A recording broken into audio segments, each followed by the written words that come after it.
infantil femenino, medalla de bronce para Estefanía Olay Sánchez de Piconet Pumeru.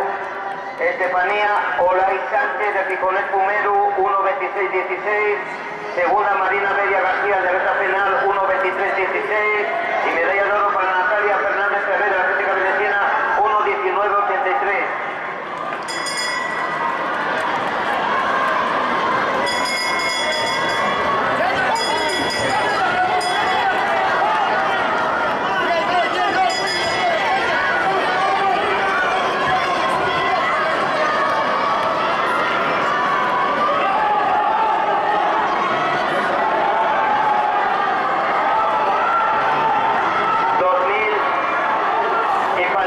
Medalla de bronce para Álvaro Suárez Menéndez de la Atlética Valenciana, 7.09.02. Medalla de plata para Marcos Vélez Cáceres de Beta Final, 6.57.66. Y medalla de oro para Pelayo García Gil y Piconet Pumeru, 6.52.46.